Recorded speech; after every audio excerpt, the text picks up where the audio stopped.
ব্যবস্থা হবে, যেরকম পুলিশের কাছে এটা গুরুত্বপূর্ণ দিন, কীভাবে মেশিন যাবে ওখানে বসানো হবে, মানে সেকেন্ড এটা প্ল্যাটফর্ম পেলাম যার মাধ্যমে আমি মানুষের সেবা করতে পারব। আমরা আশা করি এবার যেভাবে উত্তরবঙ্গ এবং পশ্চিমাঞ্চলে যেভাবে নির্বাচন হয়েছে, 93.19% নির্বাচন হয়েছে, লোকজন ভোট দিয়েছে, যে লোক ডিজিপি হবে, কমিশনার ও পুলিশ হবে, ও মুখ্যমন্ত্রীর ঘনিষ্ঠ হবেই, বিনা ভয়ে নির্ভয় হয়ে ভোট করবেন।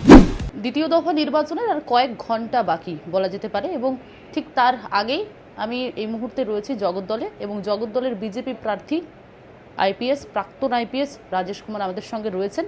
কারণ আজকে নির্বাচনী যে সকল নিয়ম রয়েছে সেই নিয়ম অনুযায়ী আমরা প্রচার সংক্রান্ত বা ক্যাম্পেনিং সংক্রান্ত কোনো আলোচনা করতে পারবো না। সেক্ষেত্রে আমি যে বিষয়ে যাব, যে এই যে টানা এক মাস তার বেশি সময় ধরে প্রচার করলেন, তো এই আজকের দিনটা কিভাবে কাটালেন?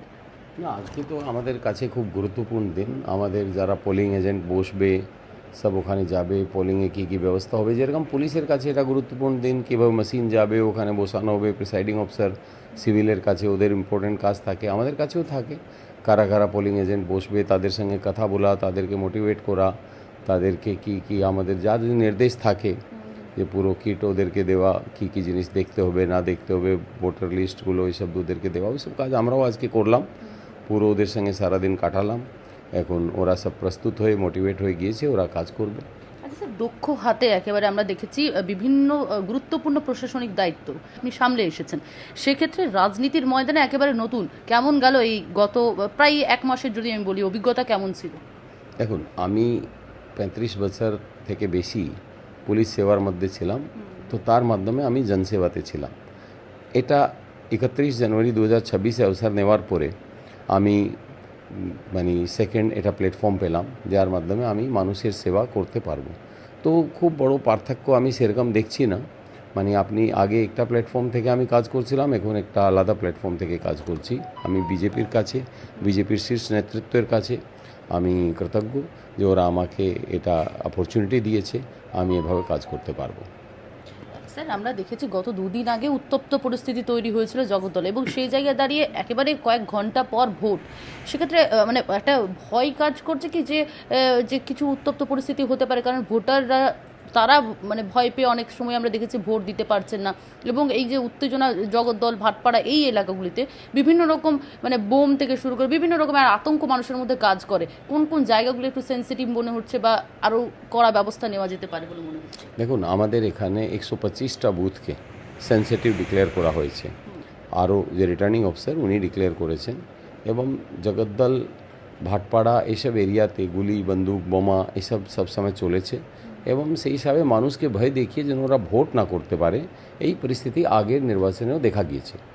আমরা আশা করি এবার যেভাবে উত্তরবঙ্গ এবং পশ্চিমাঞ্চলে যেভাবে নির্বাচন হয়েছে, 93.19% নির্বাচন হয়েছে, লোকজন ভোট দিয়েছে, এটা অনেক বড় সংখ্যা, মানে মানুষ খুব বড় সংখ্যায় উৎসাহের সঙ্গে তারা এসে ভোট দিয়েছে। আমরা আশা করছি এই বেলাও নির্বাচন কমিশন আগামীকাল ওই পরিস্থিতি রাখবে। গুন্ডা বদমাশ যারা আছে তাদের দমন করবে। প্রত্যেকের ওয়ার্ড ওয়াইজ, বুথ ওয়াইজ পুরো লিস্টটা দেওয়া আছে।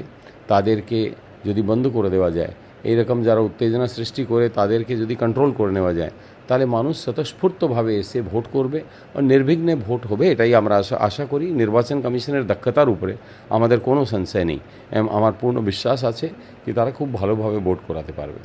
আচ্ছা, আপনি একসময় আইপিএস ছিলেন এবং প্রাক্তন আইপিএস অফিসার, কোথাও কি মনে হচ্ছে না আপনার এই এলাকাতেও একজন দুর্দণ্ড প্রতাপ বা একজন দাবাং স্টাইলের কোনো পুলিশ অফিসার বা তিনি যদি পর্যবেক্ষক হিসেবে থাকতেন আরও সুবিধা হতো? কারণ গত দুদিন আগে আমরা দেখেছিলাম একটা উত্তেজনা ক্রিয়েট বা হয়েছিল।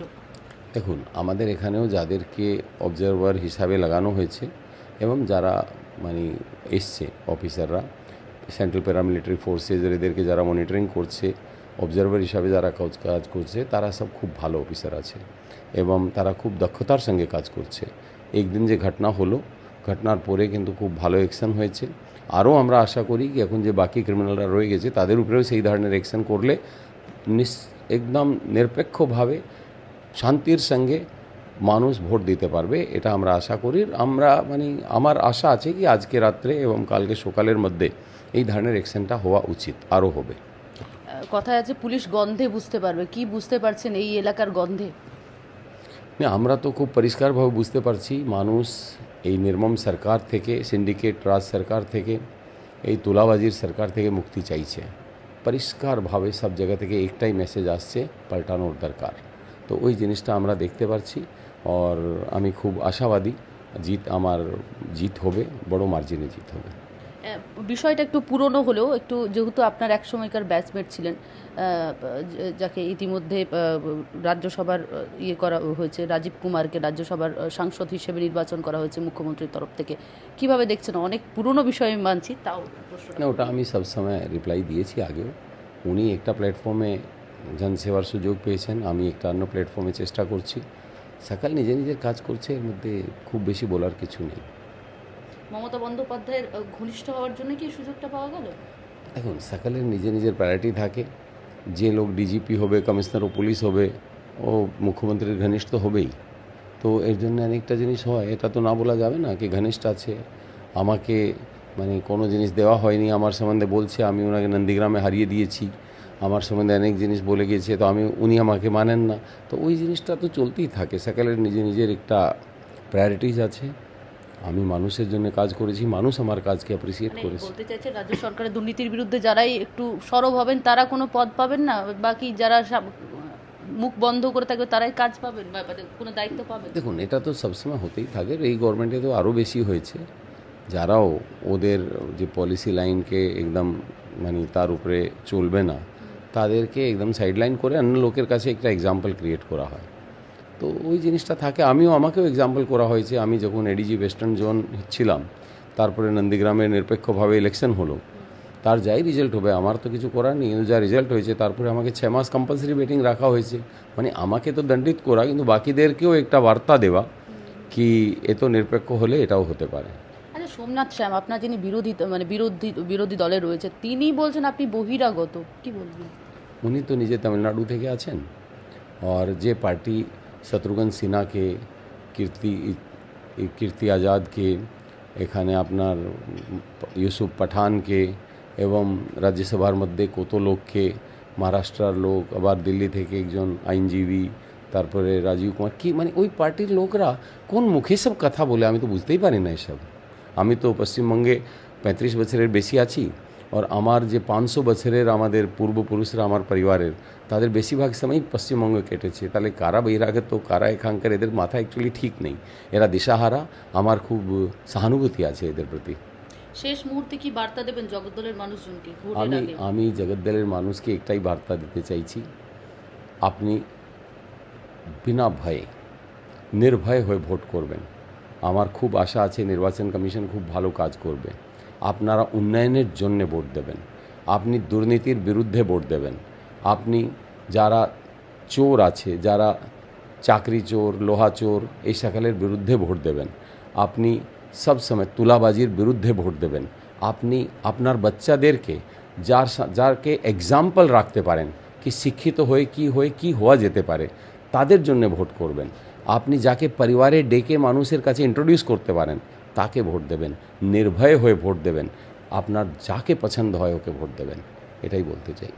অসংখ্য ধন্যবাদ। আমাদের সঙ্গে ছিলেন এতক্ষণ প্রাক্তন আইপিএস তথা জগদ্দলের বিজেপি প্রার্থী, এবং তিনি কিন্তু এই জগদ্দল নিয়ে মানুষের মধ্যে যে ভয়, সাধারণ মানুষরা ভোট দিতেও ভয় পান, এই এলাকা উত্তপ্ত থাকে, কিন্তু সেখানে তিনি নির্বিঘ্নে ভোট দেওয়ার আশ্বাস দিলেন মানুষজনকে। ক্যামেরায় দার্জিকের সঙ্গে শোভনের রিপোর্ট, বাংলা হান্ট, জগদ্দল। বাংলা হান্টের আরও খবর দেখতে নজর রাখুন। বাংলা খবর মানেই বাংলা হান্ট।